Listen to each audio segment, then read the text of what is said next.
नमस्कार, आप देख रहे हैं इंडिया टीवी में हूं पिनासिया की शाम के 4 बज चुके हैं और आज की बड़ी खबर बात होगी अखिलेश की और एआईएमआईएम की। अखिलेश पीडीए के लिए पूरी बुकलेट जारी कर रहे हैं, उस वोट बैंक को साधने की कोशिश कर रहे हैं। तो एआईएमआईएम जो है वो केरल में मुस्लिम लीग की जीत के बाद एक नया मेथड एक तरह से यूपी में आजमाने की कोशिश करने में लगी हुई है। दरअसल एआईएमआईएम ये कह रही है कि 27 की लड़ाई के लिए टारगेट पर 50 से 60 सीटें हैं। अगर वो जीत लेते हैं, सरकार में हिस्सेदारी किंग मेकर वाली हो जाएगी। केरल का उदाहरण दे रहे हैं, मुस्लिमों को समझा रहे हैं।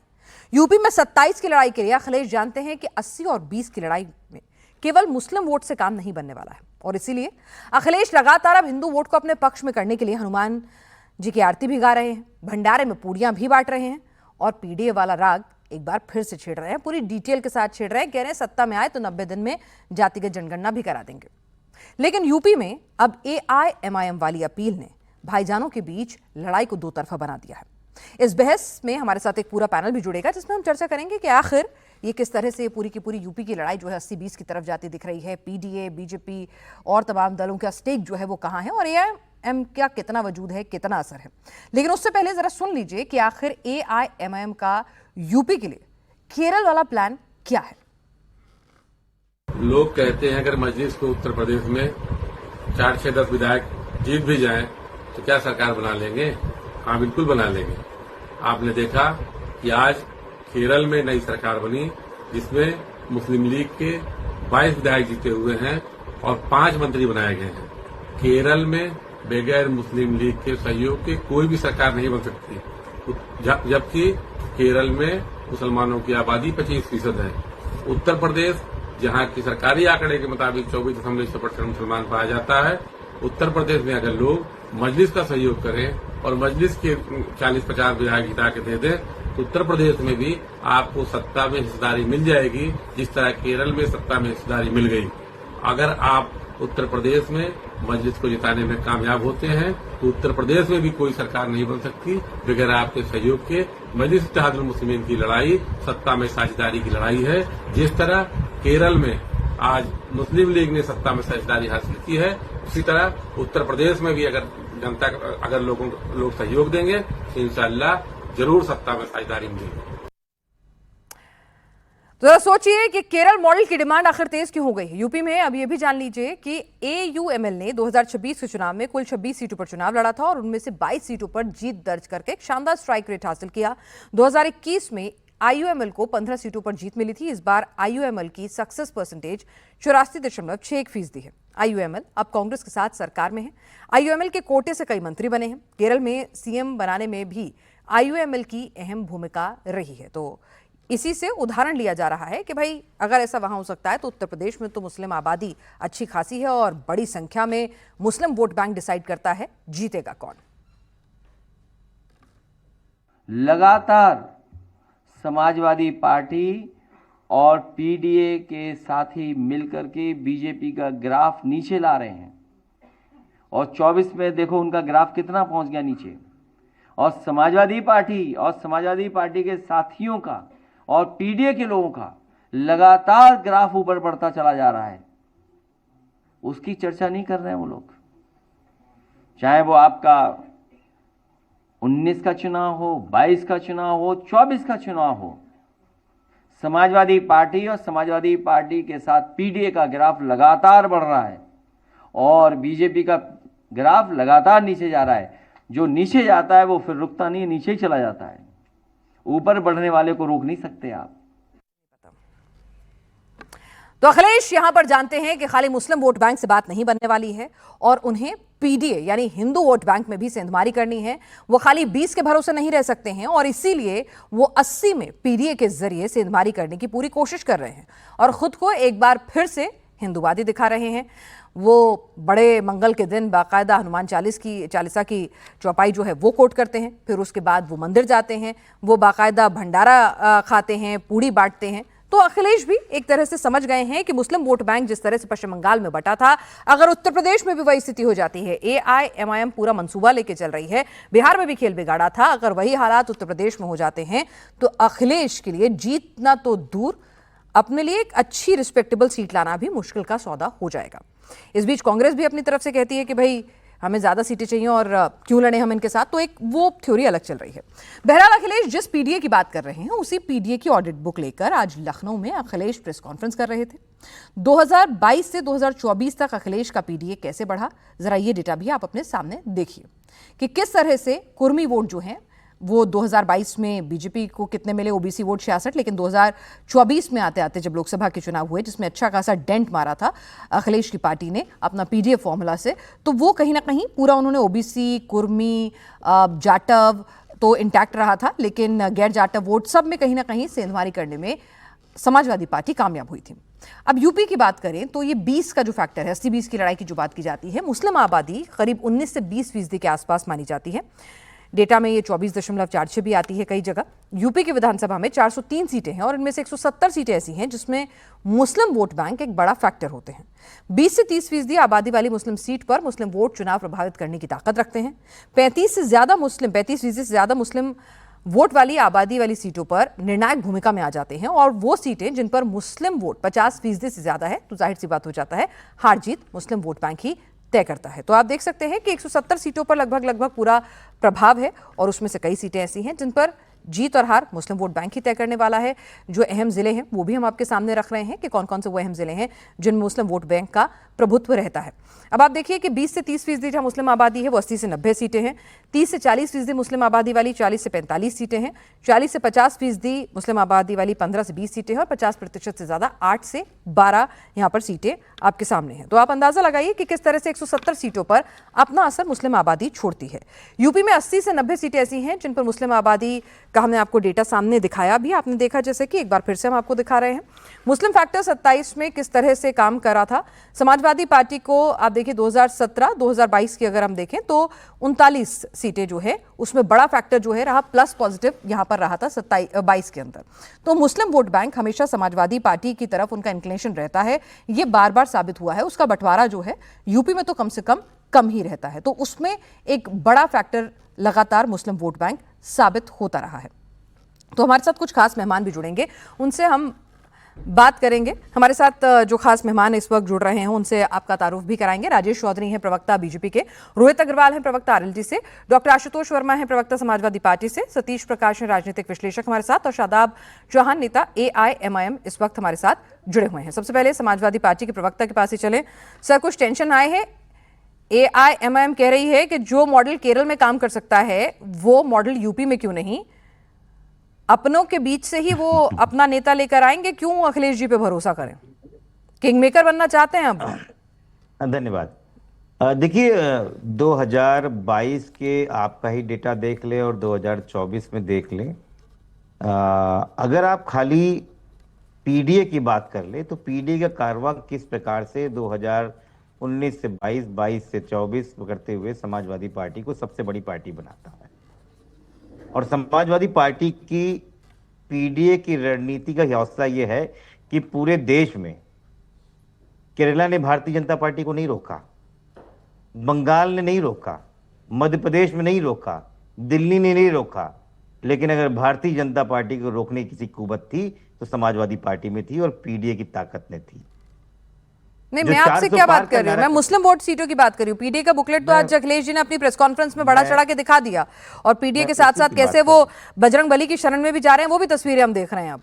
मैं उसी की बात कर रहा हूँ। तो जरा पीडीए से अलग जरा मुस्लिम वोट बैंक बताइए, वहां पर कोई टेंशन तो नहीं हाई हो गई है कि जिस तरह से ममता बनर्जी का मुस्लिम वोट बैंक आपने देखा कि वहां पर मुस्लिम वोट बैंक 4 से 5 धड़ों में अलग अलग बढ़ता चला गया, तो अगर वही स्थिति उत्तर प्रदेश में होती है तो आपके लिए क्या मुश्किल का विषय है, ये पूछ रही हूं मैं आपसे। मैडम, ये हाइपोथेटिकल क्वेश्चन है, फैक्ट आपकी वहां स्लाइड से दिखाएं। जरा बताइए 2022 में कितना मुस्लिम वोट समाजवादी पार्टी को बढ़ा था, 24 में कितना बढ़ा था, और AIIM क्या अभी पैदा हुए हैं या आज ही पैदा हुए हैं? जरा अपनी स्लाइड फिर से दिखाइए। सर, इसी तरह का हाइपोथेटिकल क्वेश्चंस पे high on confidence Mamata Banerjee की पार्टी भी थी। हम तो हाइपोथेटिकल इसलिए पूछ रहे हैं कि वहां पर जो स्थिति हुई कहीं आपके लिए तो नहीं हो जाएगी, आप नकार दीजिए, मुझे कोई दिक्कत नहीं है। हाइपोथेटिकल क्वेश्चन को आप नेगेटिव कर दीजिए, रूल आउट कर दीजिए। मैंने जो आपको आंकड़े पेश किए, अगर उसमें कहीं कोई बात तो आप इतिहास के आंकड़ों पे ही स्टिक टू रहना चाहते हैं। AIMIM केरल के भविष्य आंकड़ों को देखते हुए वो कह रही है कि वर्तमान के आंकड़ों से वो अपना भविष्य लिखना चाहती है। शादाब चौहान जी, आशुतोष वर्मा जी कह रहे हैं आप कोई आज थोड़ी आए हैं जो आप बड़े बड़े दावे कर रहे हैं, आप बोलते ज्यादा है। उत्तर प्रदेश में आप कुछ कर नहीं पाएंगे, पहले भी थे आज भी हैं, केरल के सपने दिखा के उत्तर प्रदेश के मुसलमानों को कंफ्यूज मत करिए।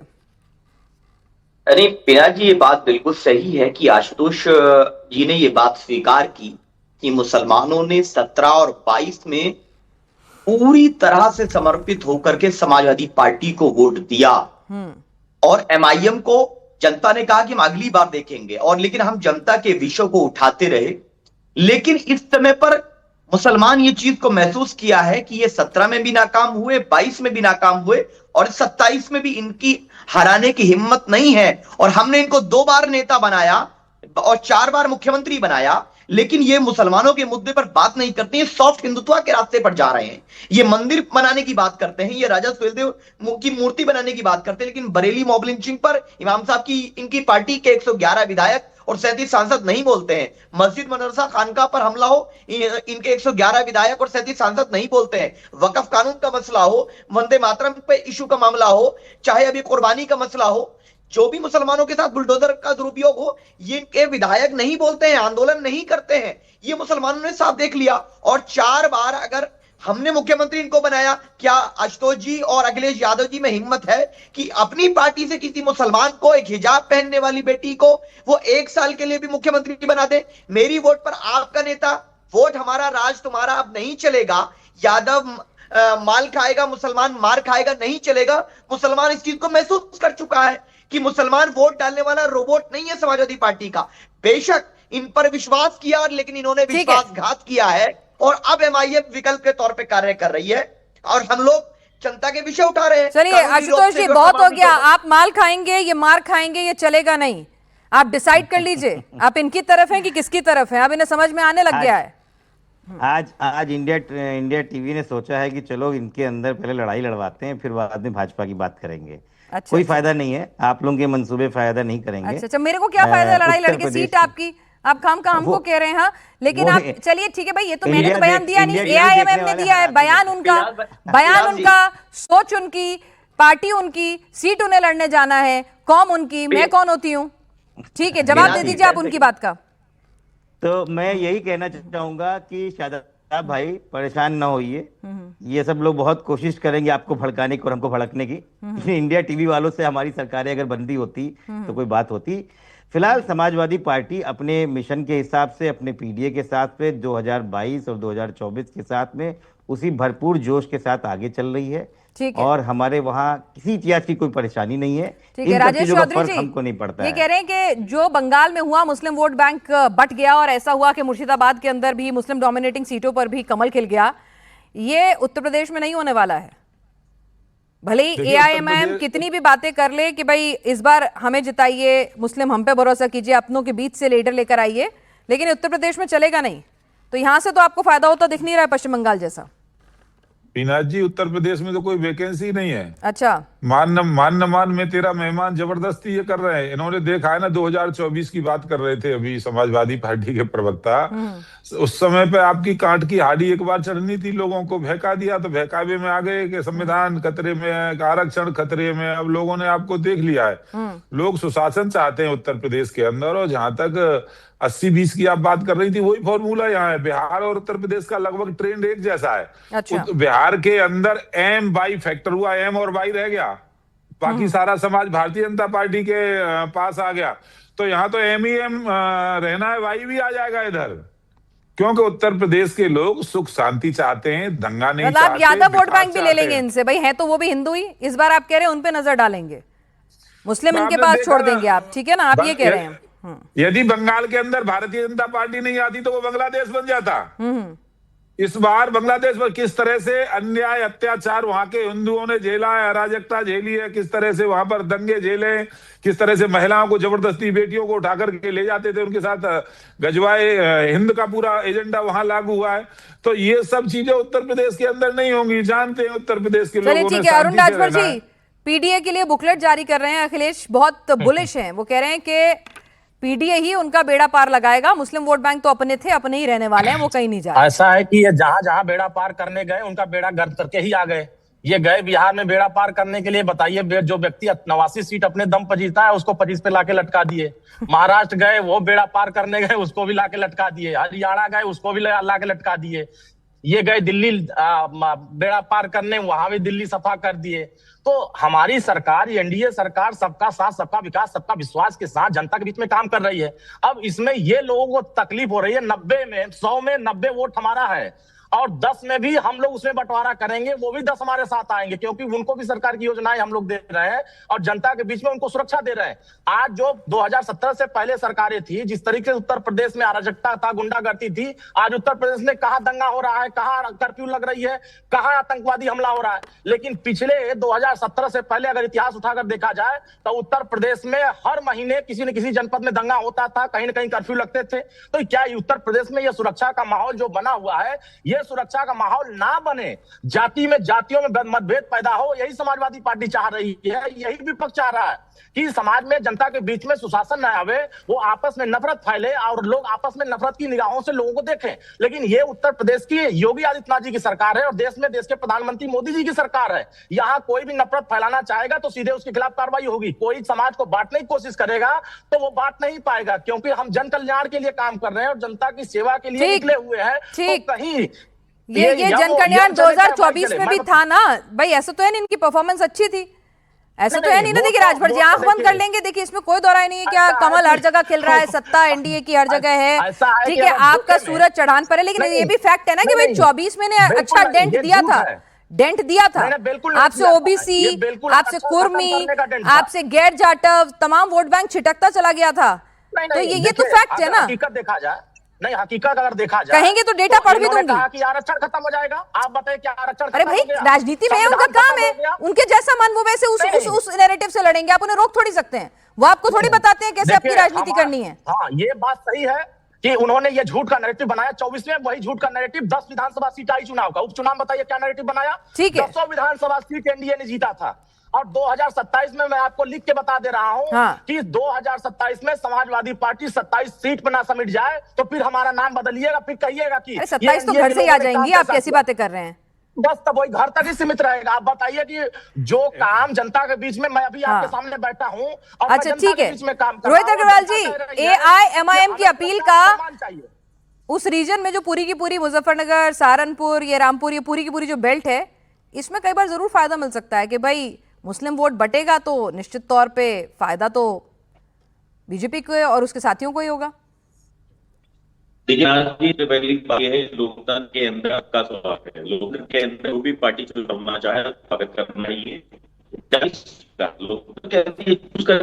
चुनाव लड़ेंगे, चुनाव लड़े, कौन सी नहीं की, कौन सा दर्रा मजबूत, कौन सा नहीं। जब धर्म के पे विद्रोह करने की राजनीति करते हैं तो डर होता है समाजवादी को है। हम कभी नहीं कहते आए आज सर, शायद कुछ यहाँ पर नेटवर्क इशू यहाँ पर आ रहा है। हमारे साथ राजनीतिक विश्लेषक सतीश जी भी जुड़े हुए हैं, आपका जरा नेटवर्क हम दुरुस्त कराते हैं, उसके बाद फिर आपसे दोबारा लौटूंगी सवाल के साथ।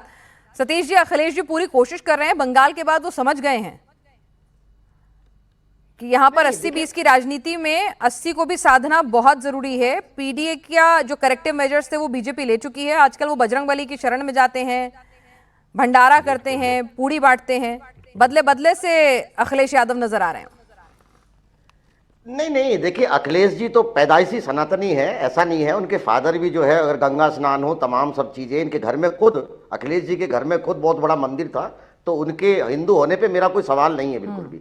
देखिए मेरा कहना यह है कि सिर्फ अखिलेश जी का जो पीडीए है, जिसको ये सामाजिक न्याय की बात करते हैं, जब आप सत्ता में होते हैं, किसी भी व्यक्ति का या किसी भी पार्टी का असली बिहेवियर तब होता है। जिस पीडीए की, जिस दलित की बात आज आप करते हैं, अखिलेश जी जब सत्ता में आते हैं तो बाकायदा पूरे उत्तर प्रदेश से 1 लाख से ज्यादा दलित कर्मचारियों को रिवर्ट किया गया। तमाम जो महापुरुषों के नाम पर जो बहुत सारे शिक्षण संस्थान थे, जिले थे, उनके नाम बदले। अब मेरा सवाल दूसरा है, अगर हम मुस्लिम मतदाता की बात करें तो पूरे देश में 92 सीटें ऐसी हैं कि अगर मुस्लिम कैंडिडेट को अगर वोट दे दे तो इस देश की लोकसभा के अंदर 92 मुसलमान पैदा हो सकते हैं। लेकिन क्या 92 मुसलमान पैदा हैं? अभी आपने जो आंकड़ा बताया था, उत्तर प्रदेश के अंदर 40 और 50 के बीच में आपने 20 सीटें बताई और 50 से ऊपर आपने 8 से लेकर के 12 सीटें। अगर इन 32 सीटों में, मेरी बात सुनिए, देखिए रामपुर कितना है, 56%। अगर मुरादाबाद है वहां कितना परसेंट है? 50% से ऊपर है। क्या मुरादाबाद में समाजवादी पार्टी का कैंडिडेट है? दूसरी बात, मेरा कहना यह है कि कहीं ना कहीं समाजवादी पार्टी और बीजेपी मिलकर के उत्तर प्रदेश की राजनीति को भटका रहे हैं। उत्तर प्रदेश की समस्या हिंदू मुसलमान नहीं है। चाहे मुसलमान हो उसको भी भूख लगती है, चाहे हिंदू हो उसको भी भूख लगती है, चाहे मुसलमान हो उसे भी रोजगार चाहिए, हिंदू हो उसे भी रोजगार चाहिए। मेरा मानना यह है कि उत्तर प्रदेश का सबसे बड़ा मुद्दा है बेरोजगारी। हर घर के अंदर एक बेरोजगार आदमी बैठा है। 8.5 लाख सरकारी पद योगी जी की सरकार में खाली है। जो पेपर योगी जी करा रहे हैं वो एक बार नहीं 4 बार आउट हो रहा है। और पेपर कैसे कैसे आउट हो रहा है, अभी तक लोग जेल में नहीं है। जिसने पेपर खरीदा था वही जेल में है, जिसने पेपर आउट कराया अभी योगी जी किसी ऐसे पेपर माफिया को पकड़ नहीं पाए। मेरा मानना यह है कि देखिए उत्तर प्रदेश की जनता, और अभी ये कह रहे थे बंगाल के बाद माहौल चेंज हुआ है। अरे अभी मई के अंदर इसी उत्तर प्रदेश के अंदर निकाय चुनाव होने थे। योगी सरकार इतनी डरी हुई है कि उत्तर प्रदेश के अंदर निकाय चुनाव 1 साल के लिए टाल दिए हैं। निकाय चुनाव बड़ी अपरिहार्य परिस्थितियों में ही चेंज किए जाते हैं, लेकिन योगी सरकार की हिम्मत नहीं हो रही। राजेश चौधरी जी से सवाल पूछ लेती हूँ। राजेश जी, चीजें आपके लिए उतनी अच्छी नहीं है। राजनीतिक विश्लेषक है, बहुत गुस्सा भरा पड़ा है उनके लिए उत्तर प्रदेश सरकार के प्रति, योगी जी के प्रति। वो कह रहे हैं कि भाई कुछ भी ठीक नहीं चल रहा है यूपी में, और इसीलिए आपने निकाय चुनाव भी पोस्टपोन करा दिए, तो अखिलेश जी के लिए अच्छा मौका है। देखिए, सतीश प्रकाश जी को सब पूरी दुनिया जानती है। बहुजन समाज पार्टी के कैडर हैं, उनकी पार्टी के नेता हैं, या राजनीतिक विशेषज्ञ लिख दिए, कुछ और लिखिए। मायावती जी के खिलाफ तो कभी कुछ बोलेंगे नहीं। खैर, उनका अपना विचारधारा हो सकती है, पर मेरा ऐसा मानना है उत्तर प्रदेश के अंदर पहली सरकार ऐसी है जो तीसरी बार सरकार बनाने जा रही है। उत्तर प्रदेश के अंदर 0% एंटी इंकम्बेंसी आज योगी सरकार के प्रति। योगी जी ने जिस तरह से ट्रांसपेरेंसी के साथ काम किया, उत्तर प्रदेश आज नंबर 1 का राज्य बन गया है, जहां सबसे ज्यादा एक्सप्रेस वे हैं। इतना बड़ा राज्य दूरियों को समेटने का काम किया है। हर जिले में मेडिकल कॉलेज बने हैं। उत्तर प्रदेश के अंदर जो काम हुआ है वो जनता महसूस कर रही है। इनको नहीं समझ में आया। मतलब आपको नहीं लगता कि हिंदू मुस्लिम करने की जरूरत है? चुनाव इतना अच्छा काम हो गया, उसी पे लड़ लिया जाएगा। चुनाव में हम इस तरह के कोई भाषण, कोई इस तरह से नमाज कहाँ पढ़ी जाए कहाँ नहीं पढ़ी जाए, ये सब हिसाब किताब नहीं होगा ना। नहीं, मुसलमानों के बीच में नमाज पढ़नी, यही मुद्दा थोड़ा रहेगा। ये मुसलमानों के बीच में डर पैदा करके उनका वोट हासिल करना चाहते हैं। ये हिंदू मुस्लिम करते हैं, हम नहीं करते। हम तो सबका साथ, सबका विकास, सबके विश्वास की बात करते हैं। ये लोग उनके अंदर भय पैदा करके मुसलमान कहीं भारतीय जनता पार्टी या एनडीए से ना जुड़ जाए, इस बात का प्रयास करते हैं। सबसे ज्यादा दंगे होते हैं समाजवादी पार्टी के शासन में। क्यों? मुसलमान तो इनको वोट करता है अधिकतर। बीजेपी के शासन में तो कहीं होता नहीं है। योजनाएं आएंगी मुसलमानों के लिए। नहीं, आप तो कहते हैं ना प्यार से मारो, नहीं तो दूसरे तरीके से समझा देंगे। अरे जो भाषा को समझेगा उसी भाषा को समझाना हम जानते हैं। हम वोट की राजनीति नहीं करते ना। अच्छा। यदि कोई अपराध करेगा तो उससे उसी भाषा में पेश आएंगे। कानून का पालन नहीं करेगा तो कानून तो अपने हिसाब से काम करता है। आशुतोष वोरा जी मुस्कुरा रहे हैं, उन्हें आपकी बात में दम नहीं नजर आ रहा। जवान की मानेगा। आशुतोष जी, क्या हुआ? ठीक तो कह रहे हैं, लॉ एंड ऑर्डर में वो जात पात नहीं देखते, धर्म नहीं देखते। आप ही पीडिया करते थे ना। मुझे लगता है ये लोग तो जालीदार टोपी वालों के सामने साष्टांग करते थे ना। आज कानून का पालन करते हैं। अपराधी है वो अपराधी है, चाहे किसी धर्म, किसी जाति को, किसी संप्रदाय को मानने वाला हो। ठीक है आशुतोष जी। नहीं, देखिए, मुझे लगता है कि आजाद भारत में पहली बार ऐसे मुख्यमंत्री बने हैं जिन्होंने अपने ऊपर सारे आपराधिक मामले खुद हटाए हैं, और ये भारतीय जनता पार्टी के ऊपर बिल्कुल ये गोल्ड मेडल की तरीके से है। जब भारतीय जनता पार्टी के नेता ये बात करते हैं तो ये बातें करना भूल जाते हैं। अब बात रही फेरिस्त निकलती है तो फिर मुलायम सिंह जी ने किसके ऊपर से क्या क्या मामले हटवाए थे, फिर वो फेरिस्त भी निकलेगी। तो इसीलिए जो मुद्दा है उसी पे स्टिक टू रहते हैं। मैं वही कह रही हूँ, हमारा मुद्दा भटक जाएगा सर। मैं इसीलिए चाह रही हूँ कि इसी पे स्टिक टू रहे। मैं यही कह रही हूँ, मुद्दे पे रहे। मैं ये कहना चाह रही हूँ, मुद्दे पे स्टिक टू रहे सर, ये पूछना चाह रही हूँ। मुद्दे पे रहे। मैं मुद्दे पे रह के बात कर रहा हूँ। वो अपराधियों की बात कर रहे हैं, मैं सबसे बड़े अपराधी की बात कर रहा हूँ। ठीक है, इसमें कौन सी बड़ी बात है? और ये कोई गलत बात है तो बताइए। तो कहने का मतलब ये है कि दूसरी बार आपने कहा अभी क्या आप हिंदू मुस्लिम नहीं करेंगे, मतलब आपने भी माना कि भारतीय जनता पार्टी बिना हिंदू मुस्लिम के चुनाव नहीं लड़ती है। लेकिन वो दिन लद गए पिनाश जी, वो समय खत्म हो गया। इस देश का युवा जाग चुका है, इस देश का पिछड़ा दलित अल्पसंख्यक जाग चुका है। जिस प्रकार से हमको वोट मिला है ना, उसमें सर्वराज का वोट मिला है। कौन सा वोट हमको नहीं मिला है आप बताइए? आप बताइए कौन से वो समाज का वोट नहीं मिला है? हर क्षेत्र में, मुरादाबाद में भी हमारा अभी कोई बात कर रहा था कि मुरादाबाद में इनका सांसद नहीं, मुरादाबाद में भी हमारी सांसद हैं, हमारे पास एटा में भी है, अनोला में भी है, जौनपुर में भी है, सुल्तानपुर में भी है, हमीरपुर में भी है, संत कबीर बगर भी है, सलेमपुर भी है, हमारे पास फतेहपुर भी। आप बताइए आप कौन तो 24 में जो जागा था वो 27 तक जागा ही रहेगा ना सर, यही पूछ रही हूँ। 24 में जो जागा था जिसे आपने जगाया था, आपका 17 में 22 में जागा हुआ, 27 में जागेगा। और हमारे पूछ रहे हैं सर, हम तो पूछ रहे हैं, जवाब दीजिए ना सर। नहीं, ये सवाल आप भाजपा से पूछिए ना। पूछ लूंगी सर, 22 में जो जागा था, हाँ। जो 22 में जागा था वो 27 में जागा रहेगा कि नहीं, तो बात समझ में आती है। लेकिन जो 24 में जागा है वो 27 में सो जाएगा। नहीं, पूछ रही हूँ सर, आपको कॉन्फिडेंस है ना? कॉन्फिडेंस है आपको कि आपको पीडीए का पूरा से बात बोल रहा हूँ, पिछड़ा दलित का वोट मिलेगा, अल्पसंख्यक का मिलेगा कि नहीं, इस पर कॉन्फिडेंस है। शादाब चौहान वो कह रहे हैं हम पूरे कॉन्फिडेंट हैं, पीडीए ने जो कामयाबी हासिल की थी वही होने जा रही है। एआईएमएम सिर्फ हमको बयानबाजी करती रह जाएगी। आशुतोष जी जो है मुसलमानों के लिए बात इसलिए नहीं कर सकते क्योंकि उनकी पार्टी तो सिर्फ हिंदुत्व पे जा रही है। पीडीए में कहां है एम, कहां है एम? तो जिसका 20% समाज का आप वोट ले रहे हो वो कहां है? और आपका यादव तो भाग चुका है बीजेपी में, आपका समाज भाग चुका है, और फिर आप बाद में इल्जाम लगाएंगे। मैं चुनौती दे रहा हूं, मुरादाबाद की बात की मेरे भाई ने, जहां 50% से ज्यादा मुसलमान है वहां आपने रुचि बिरा जी को सांसद बनाया। मैं चुनौती दे रहा हूं, 2 चुनौती दे रहा हूं, अखिलेश यादव जी तक मेरा संदेश पहुंचा दीजिए। 1 साल के लिए मुस्लिम मुख्यमंत्री घोषित कर दे, 4 बार हमने आपको बनवा दिया। और जिस प्रकार से आपने 50% वाले मुसलमान आबादी मुरादाबाद से रुचि बिरा जी को सांसद का बनवाया मुसलमानों ने, क्या मैनपुरी लोकसभा से किसी मुसलमान को लोकसभा भेज सकते हैं अखिलेश यादव जी? हम भी तो देखें सेकुलरिज्म कैसा है। ये एक तरफा मोहब्बत अब नहीं चलने वाली, वन साइडेड लव का टाइम जा चुका है। अब सवाल ये होगा कि बराबरी की हिस्सेदारी की बात होगी, बराबरी की बात होगी। एक कुर्सी अगर अखिलेश यादव जी की होगी तो एक काली टोपी वाले मुसलमान की भी होगी। हम गुलाम नहीं है, रोबोट नहीं है, हम सियासी अछूत बनाना चाहते हैं। सपा और भाजपा मिलकर पॉलिटिकली अनटचेबल बनाना चाहती है मुसलमानों को। ठीक है, आशुतोष जी से जवाब ले लो। आशुतोष जी, नहीं, मैं फिर कहता हूं शादाब भाई मत भड़किए। हमारे पार्टी से सांसद इकरा हसन चौधरी भी हैं, हमारी सांसद से श्री महबुल्ला जी भी हैं, श्री जियाउर रहमान भी हैं और अफजाल अंसारी भी हैं। तो पूरब से पश्चिम तक हमारे पास हर समाज का और मुस्लिम समाज का वोट है। और एमएलए के नाम गिनाना शुरू करूंगा तो आधा टाइम इसी में चला जाएगा। तो ये बातें करना बहुत आसान है कि एमएलए तो नाम क्या गिनाइएगा, इस बार इसीलिए तो बदलाव होने जा रहा है। ये मैं कह तो रहा हूँ, इसीलिए आप लोग बिल्कुल मत घबराइए। ये जो आप लोगों की कहानियां हैं ये भाजपा के साथ सेट हो सकती हैं, समाजवादी पार्टी की और उत्तर प्रदेश की सेकुलर राजनीति में आप लोग फिट नहीं बैठते हैं। आप लोग आज तक मेरी बात पूरी होने मेरी बात पूरी होने दीजिए।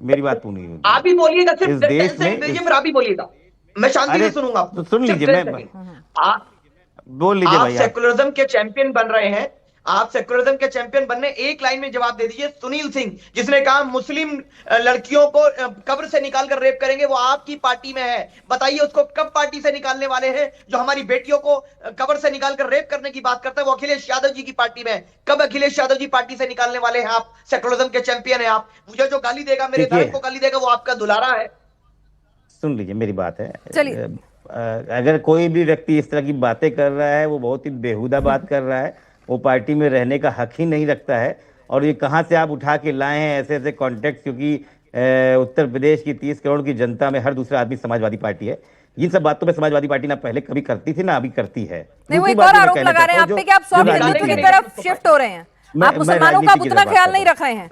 आपके पीडीए में भी एम नहीं है, ए अल्पसंख्यक है। ये 2 लोगों को एमवाई से अब आप, हाँ मैं आपसे पूछ रही हूँ सर। अरे आप पूछ ही रही है लेकिन आप बोलने भी नहीं देती ना बीच में। सर इतनी देर से आप ही बोल रहे थे। हाँ, तो मैं कह रहा हूँ अपने आप को कितना देर बोल रहे थे। ये इंडिया टीवी को लग सकता है और ये शादाब मलिक AIM को लग सकता है। ये देश की मुस्लिम आबादी को नहीं लगता है, क्योंकि उसने अपनी नुमाइंदगी पूरब से लेके पश्चिम तक, उत्तर से लेके दक्षिण तक समाजवादी पार्टी की फेवर में करी है। ठीक है, रोहित अग्रवाल जी, AIMIM, आप रोहित अग्रवाल जी देर से जुड़े हैं जरा, क्योंकि कुछ टेक्निकल ग्लिचेस थे। रोहित जी, अब आप से जानना चाहूंगी, खासतौर से RLD के प्रभुत्व की अगर हम बात करें, जो पूरा का पूरा उधर रीजन है उसमें मुस्लिम डोमिनेंस अच्छी खासी हम देखते हैं, वहां पे पोलराइजेशन भी हम लगातार देखते आए रहे हैं, उसका इतिहास रहा है। रोहित जी, आवाज आ रही है?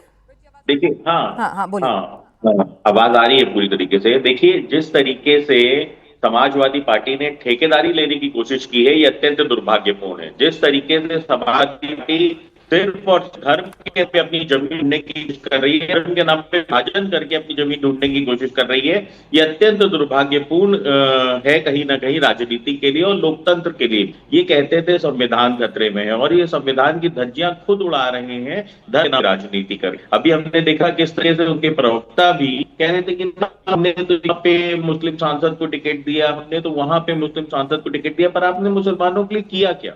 आपने कब मुसलमानों के साथ खड़े होने का काम किया?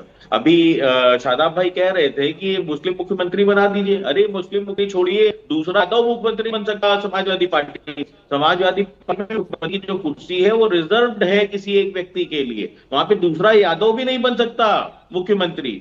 मुख्यमंत्री तो छोड़िए, कोई बड़ा मंत्रालय भी नहीं मिलेगा आपको, बाकी तो आप बात ही छोड़ दीजिए। सर, इंडिया में तो टिकट मुश्किल से मिलता है। भारत का मुसलमान भी अब कहीं कहीं मुझे जवाब देर से जुड़े हैं, तरीके से है ही, एनडीए के साथ तो पूरी तरीके से है ही। आप कुंदरकी का एग्जाम्पल लीजिए, जहां पे 75% मुसलमान आबादी है और उपचुनाव सीट जीत पाए। उत्तर प्रदेश के अंदर कुंदरकी की आती है, तो वो ऐसा लगता है कि मुस्लिम के वोट के बिना हम वो सीट जीत गए हैं। तो मुस्लिम समझ चुका है और देश के विकास के साथ जुड़ा हुआ है मुसलमान। और आज कहीं ना कहीं उसको ये विश्वास हो गया है कि जो लोग डरा के उसका वोट हड़प लेना चाहते थे, अब वो लोग डरने वाले नहीं हैं। अब वो समझ चुके हैं कि आप उनको सिर्फ गुर्बत में रखना चाहते थे। सच्चर कमेटी की रिपोर्ट को किसने आके रखा, उनके साथ कौन खड़ा हुआ? ये देश मुसलमान भी तो देख रहा है, देश का मुसलमान देख रहा है। उसी लिए काम करने वाली सरकार कौन सी है? कोई भी योजना आती है, क्या वो धर्म के नाम पे आती है? क्या आप वो कह रहे हैं हम तो जातियों के सबका नाम साथ पे सबका आती है? विकास कर रहे हैं। बहरहाल चुनाव आते आते कैंपेन में बहुत कुछ सुनाई पड़ता है। राजेश चौधरी जी, यहाँ पर पीडीए की बात भी लगातार हो रही है। अखिलेश जी बुकलेट जारी कर रहे हैं, वो बता रहे हैं कि किस तरह से पीडीए को साथ लेकर वो चलेंगे, उनके लिए वो काम करेंगे, और कह रहे हैं कि सरकार आती है तो 90 दिन में जातिगत जनगणना भी करा देंगे। पीडीए ने अच्छा खासा डेंट 2024 के लोकसभा चुनाव में लगाया था। कोर्स करेक्शन बीजेपी लगातार कर रही है। अपने मंत्रिमंडल विस्तार में भी वो जानबूझकर रीजन और जात दोनों का कॉम्बिनेशन बनाकर ही मंत्रिमंडल विस्तार कर रही है। आपको लगता है सब कुछ सध जाएगा, जो नाराजगी है लोकल लेवल पे वो दूर हो जाएगी? 24 के बाद में इतना कोर्स करेक्शन हो गया है।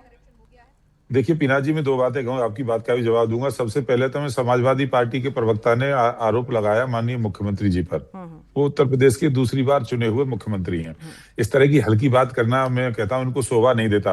पर मैं इनको याद दिलाना चाहता हूं, उत्तर प्रदेश के हाई कोर्ट ने, किसी पॉलिटिकल पार्टी ने नहीं, किसी सरकार ने नहीं, उत्तर प्रदेश के हाई कोर्ट ने कहा कि उत्तर प्रदेश सरकार मुसलमान आतंकवादियों से मुकदमे वापस ले रही है। नहीं लिया जा सकता, सोचनीय विषय। ये वो लोग हैं जो मुसलमान होने के कारण से आतंकवादियों के मुकदमे वापस लेते हैं।